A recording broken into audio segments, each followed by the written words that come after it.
በስመ ሥላሴ በስመ አብ ወወልድ ወመንፈስ ቅዱስ አሐዱ አምላክ አሜን። ስንክሳር ዘወርኃ ሐምለ 26 ስንክሳር ዝሰምዕ ዘንብብ ፍቅሪ ጎይታ ኣብ ልቡ ይዕንብብ ሓለዋን ጸሎትን ናይ ቅዱሳን ደማ ይረክብ። ዝክረ ጻድቅ ለዓለም ይህሉ ዝክሪ ናይ ጻድቅ ንዓለም ይዝነብር።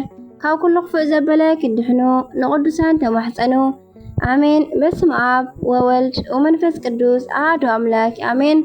አባ ሰላማ ከሳቴ ብርሃን ዓመታዊ በዓል ዕረፍቶም እዩ። 26 ሐምለ በዛ መዓልቲ እዚኣ ቀዳማይ ጳጳስ ብሔረ ዘአጋዚ ዝኾኑ ብፁዕ ወቅዱስ አባ ሰላማ ከሳቴ ብርሃን አዕረፉ።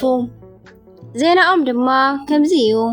አባ ሰላማ ከሳቴ ብርሃን ብ245 ዓመተ ምህረት ሕዳር 26 ካብ አቦኦም ቅዱስ ምናጦስ ዝበሃሉ አቦኦም ካብ አዲኦም ድማ ቅድስቲ ማርያም ሰናይት ኣብ ጢሮስ ተወሊዶም ብጽቡቕ ስነ ምግባር ተኾስኪሶም ዝዓበዩ አቦ እዮም። ገና ኣብ ዕሸል ዕድሚኦም አትናቴዎስ ዝበሃል ሊቀ ጳጳስ መዝሙረ ዳዊት ብሉይን ሓዲስን ናይ ቤተ ክርስቲያን መጻሕፍቲ ኩሉ ሕጊ ብምሕላው ትእዛዝ ብምፍጻምን ኣምሃሮም። ኣብ 257 ዓመተ ምህረት ወዲ 12 ዓመት ምስ ኮኑ ድማ ካብ ጽርኢ ስሙ ሜርጵዮስ ምስ ተባሃለን ነጋዳይን ምስ ህፃን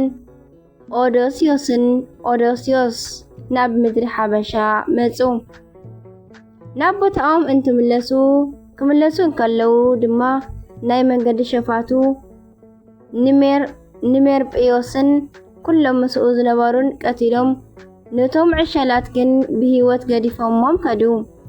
ሰባት እቲ ሃገር ድማ ማሪኾም ንንጉስ አክሱም አልአሜድ አብዎም። እዚ ንጉስ ንኦርዶስዮስ ሓላዊ አቑሑትን አልባሳትን ቤተ ክርስቲያን ፍረሚናጦስ ድማ ዓቃቢ ሕግን ስርዓትን ቤተ ክርስቲያን ገይሮም ሸሞም።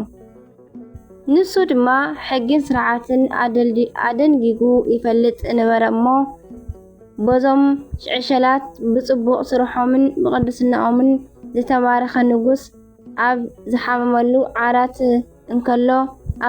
እንከሎ ኣይሞተ እንከይሞተ ናብ ዓዶም ንኽምለሱ ነፃ ሰደዶም። ድሕሪ ዕረፍቲ ግን እታ ንግስቲ ደቃ ንንግስነት ዘይበጽሑ ህፃናት ስለ ዝኾኑ ኣብ ምምሕዳር ንኽሕግዝዋ ሓተተቶም። ልቦም ንጹህን ቅዱስን ዝኾኑ ፍረሚናጦስን ኦዶስዮስን ድማ ንሓሳባ ተቐቢሎምዋ ኣብ ምድሪ አክሱም ጸንሑ። ብመንፈስ ቅዱስ ብሕጊ ክርስትና ኮስኪሶም ንነገስታት አክሱም ኢዛንያን ሳይዛናን አብርሃን አጽብሃን ማለት እዩ ኣዕበይዎም። ድሕሪ ግዜ ንነገስታት አክሱም ኢዛንያን ሳይዛናን ምስ ዓበዩ እውን እንተኾነ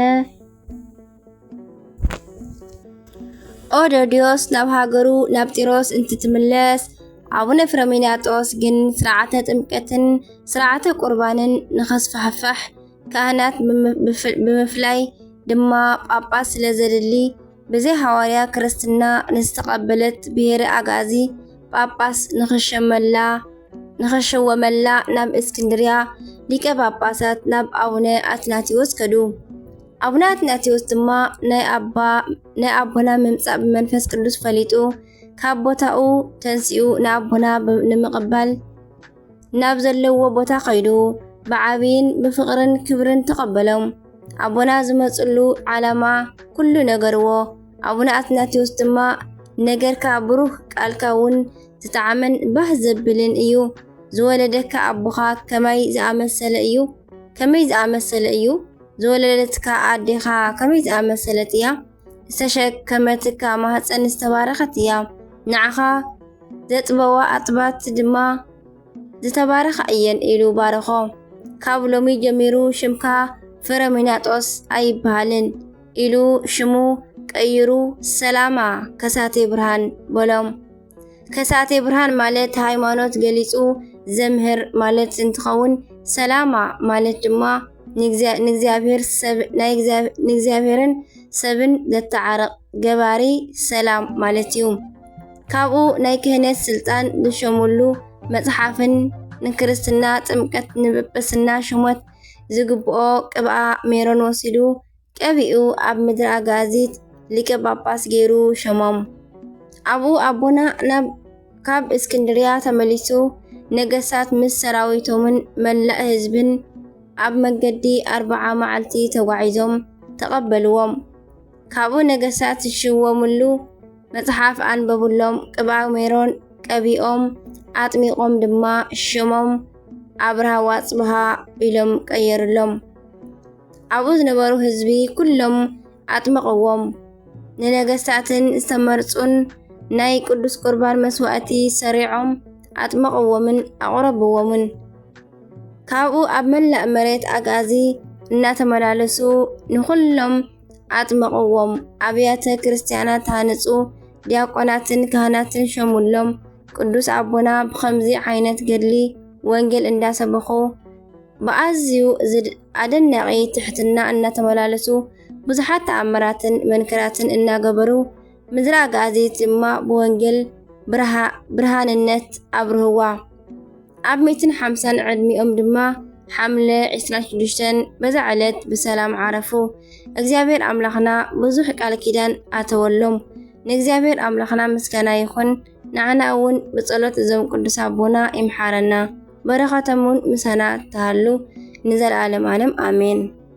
ዓርኬ ድማ ከምዚ ይብል ሰላም ሰላም በቃለ ትፍስት እብሎ እንዛ ኣቢዮ ወእንዛ ልእሎ ሰላም ኣማቶት ዘምህረት ወተሳህሎ ዓስረቀን በብሔረ ኣቃዚ ለብርሃነ ክርስቶስ ጸዳሎ እንዘበላ እሊሃ ጸልመት ወቆባር ሃሎ ይብል በረኻቶ ምሕደረና ኣሜን።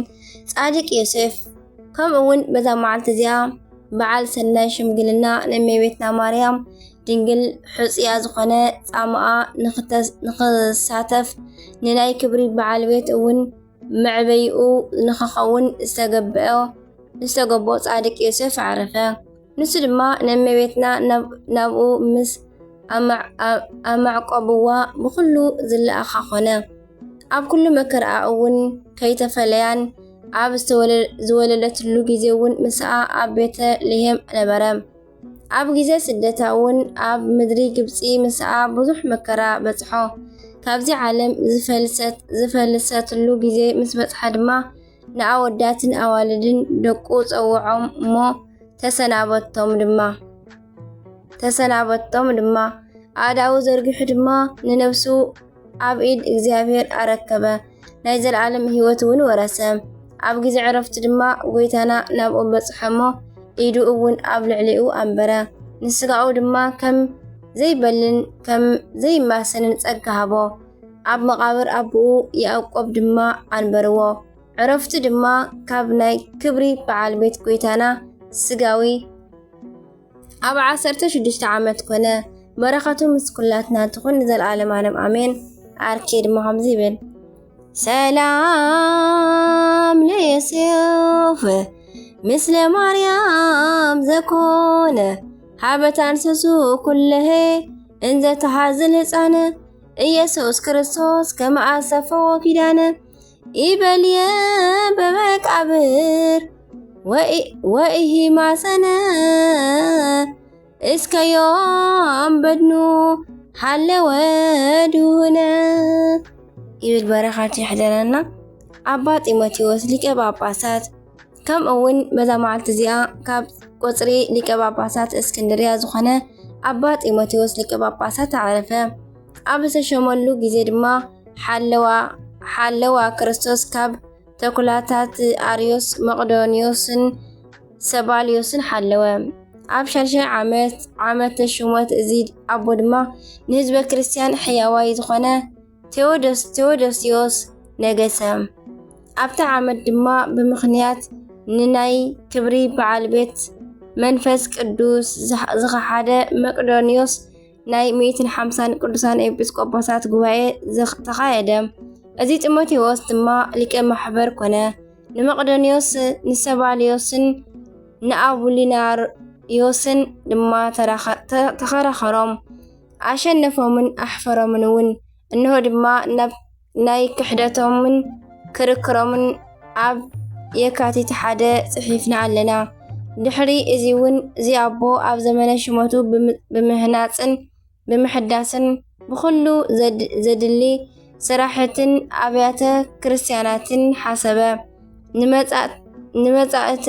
نمتعتنياتاتن نسدتنياتاتن دما أبايت معرفيها نصا نمقاسو هزبو دما وترو يمهرم نمرة بسناي فلتاتو بتعميق علاتو كل جزي بمردون دما عوشتي زغنعت توهد هايمانوت أصنعهم نبزحات أون كاب هزبي أريوسن مقدونيوسن ملسهم نبز قنعت توهد هايمانوت ناي كبر بعالمة كويتانا إيسوس كروسوس دما أتوام أب منبر وانجلاوي ماركوس دما شعات عامتن منفق انتقمته نجزيابير أملاخنا مسكنا يخنو نعنا أول بصلوتي محارنا برخاتهم مسكلاتنا توعال أمين أركي سلام لتيمتي وس لبيتروس ጳጳስ ሃገር ዝእመነ ቅድሚሁ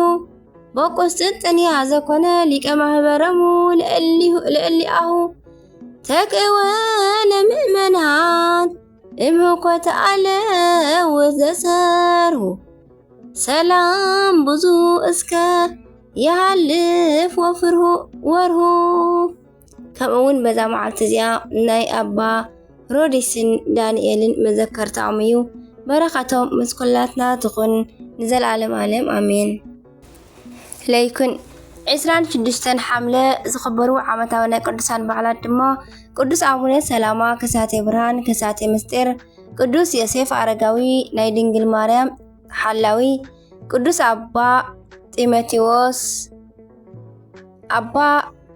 قدس أبا روديس ورحاوي بعلات دما قدس توماس هواريا أبونا هبت مريم صادق أبونا إيسوس معا زهيك قدسان سمعتاتنا أقران بركاتهم يحضرنا سنكسار دسمع زنب فقرقوي تعاول بيعنبب حلوان صلوتنا قدسان دما يركب زود غازنا تبا كله زي ما خوانا في ديال قالات فعفا قدسان تكوان ملاكتي تعرم اللي وسوات لكزابير ولا ولادي تدنجيل ولا مسكال كبور آمين أبونا زوا سمايات نبال